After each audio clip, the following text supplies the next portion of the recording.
Hey everyone, thanks for tuning in. I've got a new story to share with you today, one that's been on my mind for a while. If I'm being real, it stems from something I've never quite been able to make sense of. It's this question that keeps nagging at me whenever I hear about relationships ending. Why do so many people keep the door open for their exes even after the relationship is over? Seriously, think about it. Isn't the whole idea of a breakup that you're cutting things off? So why does it seem like so many people still let their ex linger in the background, texting, calling, sometimes even hanging out like nothing happened? Am I just old school for thinking once it's over, it should really be over? I don't know, maybe I'm wired differently. But to me, keeping that kind of connection alive just doesn't sit right. It's like pretending you've moved on while still holding on. Anyway, that brings me to the story I want to tell you, one about how everything started to unravel between me and my fiancée, Deborah. It's a story that forced me to look at that question from a much more personal angle. Let me start from the beginning. I've known Deborah for a long time, way before we ever dated. Back then, she was stuck in a really toxic relationship with a guy who, let's just say, was not a good person. I won't use his real name, but he was the kind of guy who made you walk on eggshells all the time. One minute he was yelling, the next he was cold and distant, and sometimes ... Well, it was worse than that. I saw what she went through. Even though I wasn't directly involved, I never tried to interfere or play the hero. I knew she had to come to that decision on her own, and eventually she did. It was messy, it was painful, but she left him. When she walked away from that relationship, she wasn't the same. You could see it in her eyes how lost and fragile she felt. But I was there. For her. Not trying to start something romantic. Just being someone she could lean on. Then a few months later, when she'd finally started to find her footing again, I asked her out. To my surprise, she said yes. Things moved fast after that. Maybe because we already had this emotional foundation, or maybe because we both knew what we didn't want in a partner. We fell for each other hard, and within a year and a half we were engaged. It felt right, like the natural next step. We decided to move in together, since we were basically inseparable anyway. And honestly, those first few months of living together were some of the happiest I can remember. We cooked meals, watched shows late into the night, took walks around the neighborhood. All of it felt so grounded and good. I really believed we were building something lasting, but as you can probably guess, things didn't stay perfect. It started. On a normal evening, couldn't find my phone, checked the kitchen, under the couch cushions, behind the pillows, all the usual spots, nothing. So I grabbed Deborah's phone to call mine and make it ring. Totally innocent move. But when I opened her call log to dial, something popped out at me. Her ex's name right there in the recent calls. It wasn't even from long ago, just a few days back. And that hit me like a punch to the gut. This wasn't just some old contact saved in her phone, it actually been talking. I opened the messages, hoping I had misread something, hoping there was some reasonable explanation, but nope, they'd been texting back and forth like old friends. That didn't make sense to me. Not after everything she told me, not after everything he'd done to her. I walked into the bedroom. She was lying down and asked her straight up. Why are you still talking to him? She looked startled at first, clearly caught off guard, but she didn't deny it. Just said it was harmless.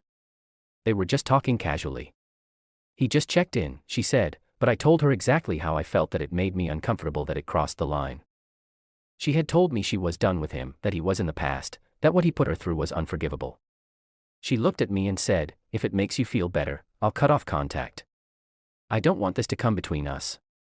It gave me a bit of relief. I figured maybe I was overthinking it. Maybe it really was just a brief slip. Now things could go back to normal, but they didn't. In the weeks that followed, I started noticing little changes. Deborah, who used to be pretty relaxed about her phone, suddenly became super protective of it. She never put it down, not even to go to the bathroom. She was folding laundry. The phone was right there in her pocket. If she stepped into another room, the phone went with her. At first, I tried to brush it off. Everyone's glued to their phones these days, right? Still, something didn't feel right. The energy had shifted. I didn't want to become suspicious or paranoid, but I couldn't ignore the signs. So one day I decided to do something I hadn't done before. I headed home on my lunch break unannounced to grab a hard drive I'd forgotten. That morning, I had left the house earlier than usual. I had a couple of things to handle at work and needed a specific hard drive for a meeting later in the day. Normally, if I needed to stop by the house during the day, I'd give Deborah a quick call out of courtesy, just a heads up. But that day, I didn't bother. I figured I'd pop in, grab the drive, and be on my way. No need to make it into a big thing. I got to the house, found the drive, and was already halfway out the door when I thought, you know what? I could use a coffee. There rests this little café a few blocks from home, a place I went to often. Drove over, parked, went inside, nodded at the girl behind the counter, and ordered my usual. A few minutes later, drink in hand, I turned to head out. That's when I saw them. Deborah was sitting in the corner with her ex. At first. It didn't even register. They were caught up in their conversation, hadn't noticed me. I stood there for a moment, watching them. Then I walked over to their table. I looked right at her and simply said, "Don't come home." She looked stunned, like I was speaking a foreign language. Her mouth opened slightly, but no words came. I didn't wait for an explanation. I turned and walked out, got in my car, and drove off. Honestly, I couldn't even tell you how the rest of that day went. I was there physically, but mentally, I was somewhere else entirely. That evening, when I came home, she was already there waiting. The moment she saw me, she stood and started explaining. Said her ex was going through something personal, and had reached out needing someone to talk to. She told me she was just being supportive, that it wasn't anything inappropriate, that it wasn't what I thought. She painted it like some selfless act I should be proud of if helping this man, she claimed. She cut off with some kind of noble thing. I let her speak. I didn't interrupt. When she was done, I asked the one question that truly mattered. "Didn't you promise me you were done talking to him?" She paused just a second, but long enough. That silence said more than any excuse she could have made, before she could even say anything. I asked again, "So what are you doing with him now?" She started scrambling, fumbling for words, trying to shape another excuse. I didn't need to hear it. I didn't want to. To me, it was simple. When you're in a committed relationship, you don't keep emotional doors cracked open for someone else. That's not commitment. That's convenience. I told her flat out if she wasn't over him, then it was too dangerous for me to keep investing in someone whose heart might still belong elsewhere. Her face contorted like she didn't understand, but she did. She just didn't expect me to say it out loud. I told her go be with him if he's that important to you. She broke down in tears, told me she never meant to hurt me, that she didn't know how to explain it. Begged me not to end things, but I was done. My mind had already left. I told her to pack her things and go. I wasn't going to fight for a place I was supposed to already have. She stood there crying, hoping I'd change my mind, but I didn't. And when she saw that I meant every word, she finally packed a few bags and left. She went to her parents. I think in her head she believed it was temporary, that I'd cool off in a few days and we'd talk things through, but she didn't understand I wasn't reacting from anger. I was responding to a decision she had already made the moment she met with him again. I waited a couple days, thinking she'd come back to collect the rest of her things, that maybe, despite everything, she'd at least respect my words and handle things like an adult. But nothing happened. So I decided to end it properly, on my own terms. I called her and told her to come by. I think she assumed this was the part where I came to my senses, where I'd be reasonable. But when she got to the house and saw her things already packed and waiting by the door, the reality finally hit her. This was the end, she called, but I didn't answer. There was nothing left to say. Then the messages started rolling in. First, sad, then angry. She tried to hurt me the way she was hurting, called me insecure. Said I was controlling. Said I couldn't handle a strong woman. And then, of course, the final jab. Told me her ex was better than me. I read them, but I didn't bite, I replied, just once. Go be with him. And that was it. No more calls, no more arguments. Just silence.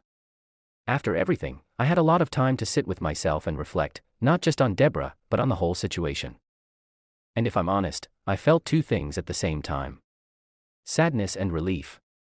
Sadness because I really wanted it to work. I was committed, saw a future with her. But also relief because I finally saw things clearly, not how I wished they were, how they really were. Looking back, I came away with a few lessons. Lessons I think anyone in a relationship should keep in mind. First, trust is everything. Once it's broken, you can try to patch things up, but it's like taping together a shattered mirror. You'll still see the cracks and you'll keep getting cut in the same places. Second, set your boundaries early. Something doesn't feel right, say it. Don't wait, hoping love will fix it. I should have drawn the line the moment I saw her texting him. Instead, I gave her space, thinking she'd choose me on her own. That was a mistake. Third, actions always speak louder than words. Anyone can promise you anything. What matters is what they do. She said she cut him off, but she didn't. That said everything I needed to know.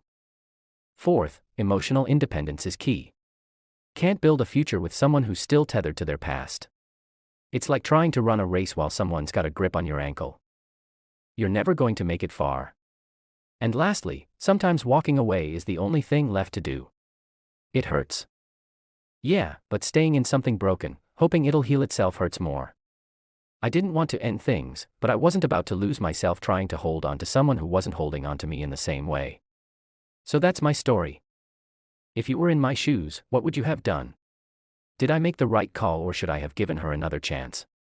I'd love to hear your thoughts because at the end of the day, relationships are about choices.